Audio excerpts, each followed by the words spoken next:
All right, let's get right to it. College football week 3. More games to break down. That's why we're excited. That's why we're here. I'm Ben Rasa. This is Odd Chopper. Welcome to CFB Saturday, week 3. A lot of matchups. Conference play is starting to begin. And for us, just more bets to put on the board. And that's what we're going to do. We're going to look at some of the big games. I have one greasy game for you as well. And we are going to make some bets right here. We're going to talk about tails. We're going to have some fun. But college football is here. I want to welcome you. Thank you for being here. At Odd Chopper, all things betting, from picks to tools to breakdowns, from college football to the NFL to baseball to basketball. You like betting sports? This is where you want to be. We have it. Whatever you're looking for, we got it. Trust me. Take a look around this channel and you'll see for yourself. If you want to show some support, hit the like button, subscribe to the channel, and we should be feeling good. I hope you're feeling good because I am. Week 1 was a little shaky. Week 2 is what I'm talking about. Really good stuff here. It sounds stupid to say this, my best week of the year. There's been a couple weeks. So I would hope by default, but the reads were there. And the beautiful thing about them, they were relatively, and you never get to say this, sweat free. I'm talking about overs that cleared the total by 30 points. Looking at you, Tennessee. Oklahoma was fantastic. That was one of the key spots for us. Really liked what I saw from them. Wasn't without some blemishes. Penn State didn't quite get there, but overall, it was a nice result for us, and we're feeling pretty good about where we're at, and we're going to take that momentum into week 3. So hopefully you're along for the ride and you watched last week. And now we're in business. Let's get to some of the plays. We don't need to waste any more time victory lapping because we got games to break down, including Clemson and Georgia Tech. So one of the near crazy things last week, because the game was in a lightning delay, I believe, Clemson was just losing to Troy, and that would have been quite a start for that team after they not blew it, but they got outplayed by LSU at home. They did not respond well in week 2, but they won the game, and everything is fine, and now it gets serious. So let's talk about these teams. Clemson lost to LSU at home. Bad second half. They were carved up in that secondary. Then they beat Troy, but it was pretty bad. Klubnik has been underwhelming. There is no getting around that. This is a guy that I and a lot of other people thought could win the Heisman this year. He's going to need to start doing some things because right now he has no dual threat ability. He threw a pick 6 last week. He's getting some help on the outside with Williams, but man, if he can return, it looks like he will. He's got to be better in this spot because Georgia Tech's a good team. Now, let's talk about Georgia Tech a little bit. Haynes King, he's been there for quite a while. He knows what he's doing. He's always banged up. He's a true dual threat. And in terms of looking at what we have, we don't have a lot to go off of. They beat Colorado. Then they beat Gardner-Webb. Gardner-Webb is an FCS school. I don't have any takeaways from that. And I don't think Colorado's any good either, to be completely honest. So this is a tough spot, but it's a conference game at home, and you see the spread reflected in that. Clemson can't really run the ball so far. I think they should be able to in life, but they haven't. But they're also strong against the run. Georgia Tech kind of, I think up front, could be vulnerable against the run. So you have kind of a weakness on weakness situation. And when I get down to it, we can look at a bunch of different things. We can bounce around the line. We can talk about styles and all this. Ultimately, I've been buying on Clemson in life this year, and I'm not going to stop because of one disappointing game. And it was disappointing. There's no getting around that. It was a disappointing showing from Clemson at home against LSU. But we'll learn more about LSU as the season goes on, including Saturday night when they take on Florida. But to me, I am going to hit the Clemson side here. This line is bouncing between 3.5 and 2.5. They're not real 2.5s that I've seen. You're talking like minus 125, minus 130. I don't really, that's not going to get it done. Keep an eye on this. -3 at minus 108. I'm fine with that. You've got a total hanging in that 52 range, 52.5, as you can see. Juice to the under. I do lean under in the game. I think it'll be a pretty methodical one. Turnovers could tell the tale. We saw that in the Colorado game a little bit, where Georgia Tech couldn't hold on to the football. They ultimately got the job done. We've seen Clemson be pretty sloppy with it. But really, it comes down to I want to see this Clemson defense that I still think is very, very good. They have not played like it so far. I want to see Klubnik, who I think is very good. He has not played like it so far. And that's what it comes down to. This is certainly no margin for error for Clemson. Their path starts with the ACC. And this is a game that you need to get on the road. We'll get it started. Clemson Tigers do get the job done. Be a competitive game. Klubnik will make the plays when he needs to. They will step up on defense, particularly that front against Haynes King. If they limit him on the ground, we'll see if he can beat him in the air. Give me Clemson to get us started. Let's go right into another pick. So we got picks on picks. Look at Oklahoma. Shout out to them. Mentioned them already. Trying to think who else Michigan. All right, scrolling. Here we go. We've got the Dogs. This probably, I don't know, biggest game of the day. 4.5 at -105, flat 4. Georgia.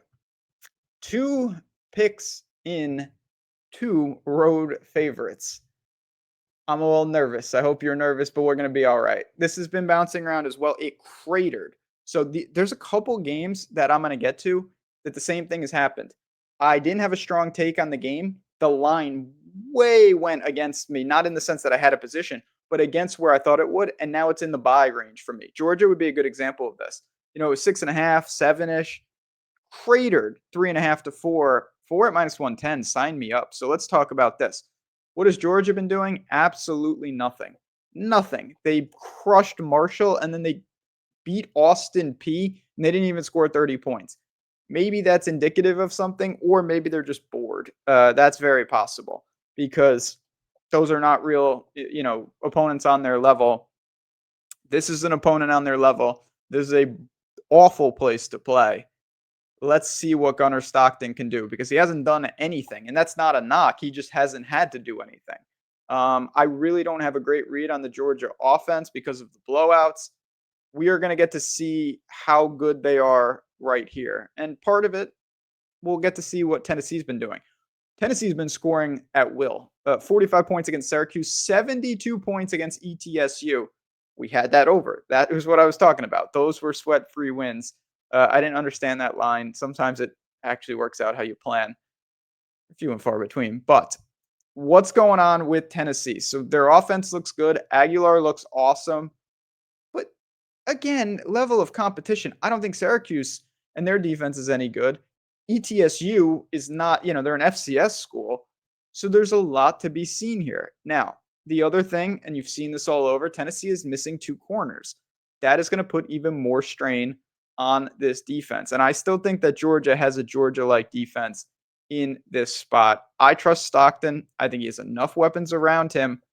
And I'm more not sold on Tennessee just yet. They were a team that I actually looked to short a little bit in the SEC. I don't think they're going to make the playoff this year. I don't think they're as good as last year for a variety of reasons. Maybe Aguilar is that good. We're going to find out very quickly. I don't have a ton to say because both of these teams, again, I'll just rattle it off. The opponents that we have data on, Marshall, Austin Peay, Syracuse, and ETSU. That's 2 FCS schools. Marshall against Georgia is not a fair fight. And Syracuse and Tennessee on a neutral field was kind of interesting. All we learned there at Tennessee's tempo wore them down, and we saw that. And the offense did look good. I'm interested to see this defense, though, particularly the strain in that secondary against Gunnar Stockton. If he's able to open it up and avoid turnovers, Georgia's going to get a win here. And I think this line could end up looking a little silly at -4 at -110. It's not kickoff just yet. I'm filming this on Friday morning. I am going to be very interested to see where this lands. Do we get buyback on Georgia and does it test 6 again? Or could we get even more money on Tennessee and I should have waited and it hits 3? I'd say that's doubtful. That is something to keep an eye on. And again, if you are keeping an eye on that, it's going to be not the last time I mention it. That is why you want to be over on tails. That is where I'm putting all of my plays. These are just the odds for DraftKings. That's not what we need because it says no available bets. We'll give them a quick refresh. You want to be over on tails. I'm going to show you some really cool stuff in just a few minutes on it, but it's really simple. You go over there and you're getting picks sent right to you. Whether you're going completely free, this is all free, 100% free. You just press follow. There's also, you can get inside the ropes, get into Discord, all that stuff as well. But there is something for everyone there. And it's certainly not just me with all the experts. I'm not going to show you too much here because we have some cool stuff a little later in this video. But that is where we are going to get updates on what is going on with these lines as we get closer to kickoff. 2 down, 3 to go. I told you I had a greasy one in here. Why not? Let's get it out of the way. I don't even mean that in a bad way. Man, I kind of want to bet Penn State again, but I don't think I should do that. Oh, yeah. Shout out to Illinois. That was another really good spot for us last week. Here we go. Southern Miss, the Golden Eagles at home against App State in a Sun Belt clash. Let's talk about these teams. All right. I'll start with App State. They're 2-0. 34-11 over Charlotte. 20-13 over Lindenwood. Yes, Lindenwood football. Now, I'm on Southern Miss, so I should be taking shots at App State, but I do want to just give you the information. That's what I'm here for. 20-13 over Lindenwood. I looked at the game because I'm like, how did that happen? Well, App State, 31 carries for 216 yards on the ground. That's fantastic. 7 yards per carry. Lindenwood, 33 carries for -1 yards. App State had 4 turnovers, 2 fourth down conversions that were not converted. They were 0% there. They outgained this team 510 to 216. So I am sad to say that score is not indicative of what was going on the field at all. So on a quarterback, turnovers could be an issue here. Sloppy play from them. If they continue to do that, they're going to get burned, and I think they're going to get burned here. Southern Miss, let's talk about them. Open the season with a loss, 34-17 to Mississippi State. Mississippi State might be better than we all think. Even if they weren't, it's an SEC opponent. There's no shame there. Then you play an FCS school, 38-20 over Jackson State. That doesn't really mean anything to me. What does mean something to me is their quarterback, who he's got a ton of experience. He came from Marshall. Braylon Braxton knows what he's doing. 5 touchdowns, 1 pick so far this year. He is, I can't even count. Somebody out there probably knows how many players from Marshall are on this team from last year. We know the coaching staff came over. This is just an entire squad rebuilt with, it's almost like combining 2 teams. They took some of what was there, which, no offense to Southern Miss, was basically nothing. They peppered in all these good Marshall players, and they've got a team. This is a much improved team. The secondary has a handful of Marshall transfers in there. The linebacking core was good to begin with, in my opinion. The front's the front. We'll see. And they can't really run the ball. I'll admit that. Southern Miss had struggled to run the ball, and I'm not sure they're going to be able to do it here. App State, I don't really know. Again, I really am not sure that this team is that good. You held Charlotte to 11, Lindenwood to 13. What does that really mean, though? This is a game where you could end up looking foolish. There's no doubt about it because this is flying blind. But I'm going to trust my preseason read here that Southern Miss is vastly improved. They're at home. They're catching 3.5 points. And App State, I still think they have a ton of questions, particularly on defense. I really think that Braxton will be able to move the ball here. If they get going, Southern Miss can knock them off. If you can find plus 150 range or north on the money line and you want to sprinkle, you're using sweat-free boosts. You have parlay boosts. That's the type of stuff you might want to look to for this game. It's also a good game to have some alt lines. If I'm wrong here and you like the other side, I could always be very wrong, but this is a game in particular I could be extra, extra wrong because App State might just be much better than we think, or I think, and they show it here. On the flip side, I think Southern Miss, the range of outcomes, that's what I'm trying to say, is gigantic. I like the 3.5, though. I trust Southern Miss. I trust the infusion. When you have a ton of people in the portal, one of the difficult things is making them all together. To me, it's a little different when they all come from the same school. It's basically intact units being shipped off to Southern Miss. They are ready to play. They will be ready to go Saturday night. Southern Miss moves to 2-1 on this season. All right. 3 down, 2 to go. Let's stay in Mississippi, but let's go to a game that actually is right here. Probably more people are interested in this anyway. And this is another one. This was like a 9-point spread. It got hammered down, but now it's crossed 7. Yes, minus 114. And I'll shop it over here too. Let's see. Arkansas, 6.5, minus 112, even better. So I just look at this, man. At some point, I think you got to consider picking up Ole Miss, and inside a touchdown is where I'm considering picking up Ole Miss. let's talk about these teams here. Arkansas, like all SEC teams for the most part, they've been beating up on inferior competition. They destroyed Alabama A&M. Then they beat Arkansas State by 50 points. Taylor Green looks awesome. They all look awesome because they're not playing real schools. Ole Miss did the same thing. 60 points against Georgia State. They had to play an SEC team, though. That's the one real data point we have. 30-23 over Kentucky. Some good, some bad. They made the plays when they needed to. Simmons at quarterback, he has to limit the turnovers. He's got real ability, but you got to limit some of those bad mistakes. He's had several interceptions already this year, some throws that are in harm's way. Got to be careful with the ball. But this game is in Oxford. And Ole Miss, this is where I'm buying. The Ole Miss defense. A lot of new pieces. I trust the secondary. The key to the game to me is Arkansas's offensive line, which is strong, going against the Ole Miss front. If Arkansas can just contain the game on the ground, we could have a serious problem here.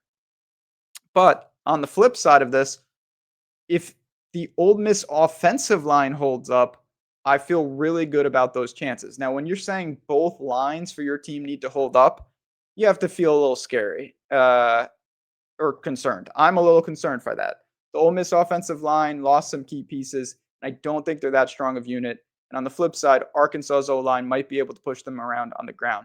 But everywhere else, I go Ole Miss down the line. I trust them. Their skill position players, I think, are fantastic. I like that secondary. I don't see Arkansas being able to manufacture points over the top if it gets there. You have a 62.5 point total. The game is expected to shoot out to some extent. But I can't believe this crossed 7. It's a game I would not have bet. I thought it might push 10. And if it got to 10.5, I would have probably considered betting Arkansas, and I may have passed, to be honest.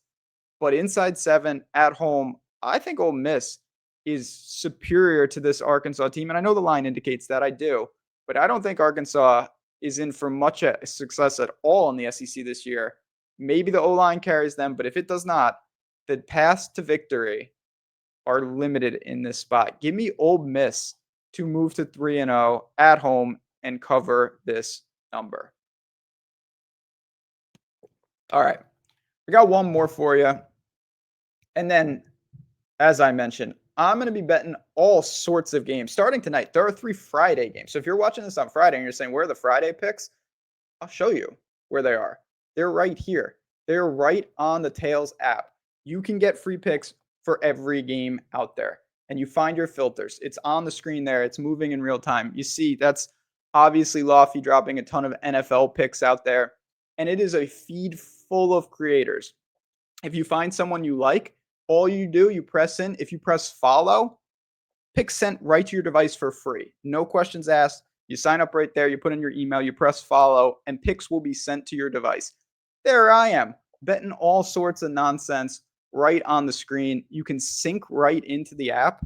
So what I mean by that, when you have some of these bets and you're looking to tail them, it's very, very simple to do. All you have to do, you find the expert that you want, you find the plays that you want, and you press that little bet icon, and all of a sudden, you're syncing right into your sports books. As you see, it's going to give you the best line.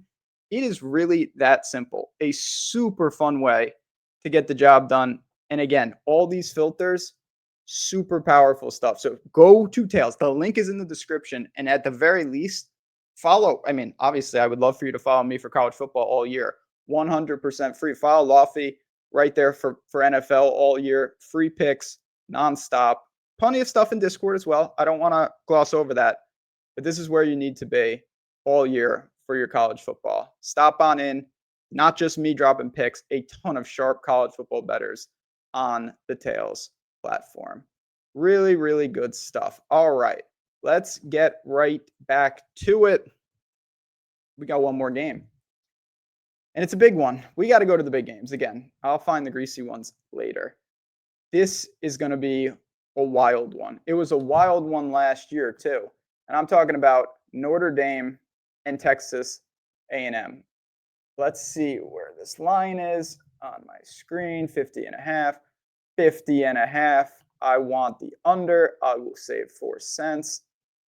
Originally, no joke, came into this video thinking I was going to bet Notre Dame on the stream. and I just can't do it. I hate Notre Dame, so maybe there is a personal bias. That is possible. But I try not to. It's only, it's straight business here. I just can't get there. I still might in some fashion, but this is going to be such a wild game. So let's talk about it. Again, Texas A&M, what have they been doing? They've beaten up on teams UTSA and Utah State. So not FCS level, but certainly not Notre Dame level either. Marcel Reed, he got some experience, last year. Wegman's gone. Dual threat ability. Already has 100 yards on the ground. This guy, he's a player. There's no doubt. Now, they played last year, and they played in College Station. Notre Dame actually won that game. Notre Dame is at home here. Notre Dame has only played one game. That is the very rare, you don't see this often, the rare week 2 bye. So they've had a extra week to prep, and that is important. Now, they did lose their first game. It was to Miami, down in Miami in the rain. I don't really know what to make of it, honestly. The thing that was most disturbing was Jeremiah Love in the run game couldn't do anything. Carr at quarterback, he's a young player. I didn't think he played bad by any stretch. He made a couple of mistakes, there's no doubt. But that's not why they lost that game. They couldn't run the ball. So, question 1. Is Miami's front that good? Is Notre Dame's O-line bad? I didn't think that. I actually think Notre Dame's offensive line is going to be really good again. So that is something that we need to uncover here, because for them to win this game, they're going to have to run the ball. On the flip side, Texas A&M's offensive line is awesome. But other than that, I don't think they have many advantages against Notre Dame's defense. And now we're starting to get into the under. Tempo is going to be in our favor. I think Notre Dame in particular will want to play slow. I think both teams are going to try to establish a ground game here. Texas A&M should clearly want to do that because I think it's their best path to victory. Moss, Owens, whoever's running the ball back there, Reed to an extent, that clock is going to be churning. And then you look at Notre Dame, inexperienced quarterback, don't turn the ball over. You've got multiple good running backs, lean on them. I think the defense is going to be fine. They didn't look great against Miami, but extra week at home, ugly game, but I don't mean a bad game. I just mean really points at a premium here. I was stunned this was over 50. Obviously, would I love 51, 50, getting like 28 and 24 equity, 27, 24, all that stuff would be fantastic. I don't think we're going to see it. Again, shop it. I'm just, this is why you want to use the shopping abilities on OddsShopper and Tails to make sure you get the best line. And I'll be doing that as well. Every little half point is crucial here, but anything north of 50 is good enough for me to short this game. I think this is an awesome game. Tough one to bet. I've gone back and forth. I think Notre Dame's going to win, but Texas A&M might be able to run it down their throat. Texas A&M defense looks awesome, but maybe it's not. Notre Dame. Under was the only thing that really, really solidified in my mind. For a game like this, you're going to have boosts. Under is a good one to put in there. Maybe first possession punt if you're building a same game parlay, something like that. I don't have player props where I am, so that does make it difficult if you're talking about same game parlays. But I will call for a rock fight, Texas A&M, Notre Dame, under 50.5 points this weekend. Recap time. We've got Southern Miss. We've got Ole Miss. We've got the under here in this Notre Dame game. If you actually made those three, look at that, near 6-1. I might actually throw that ticket onto Tails. What do we have here? Another 3-legger. Clemson, Georgia, Ole Miss again, if you wanted to double up. If not, you got a little 2-leg parlay right here with Clemson and Georgia. Plus 267. You could do worse than that. And these are the biggest games of the week. We're going to find there's a lot more games, obviously. I don't even need to show you. And shout out to UMass for being the worst team. Even and I always think they're going to be all right. I can't spin that one. Losing to Bryant, this is one of the worst games I've ever seen. Akron has no points on the year. UAB can't stop anyone. I'm just rambling about games that I can't wait to see and can't wait to bet. And I hope you guys are just as excited as I am to see all the college football action this week. You want to come sweat it out with me again, link in the description to get involved in Tails, whether you're joining my Discord, just tailing some free picks and along for the ride. Please, please, please don't miss out on all that information and content that's dropping. Just press follow and you're in business. Thanks again for tuning in, everybody. I really appreciate it. My favorite video to do all week because I love talking college football, and the support means that in everything. Got questions? Jazz Bets on Twitter. And until next time, let's keep the vibes going from week 2. I want some more of that, some more cash tickets. And win, lose, or draw, we'll run it back for week 4.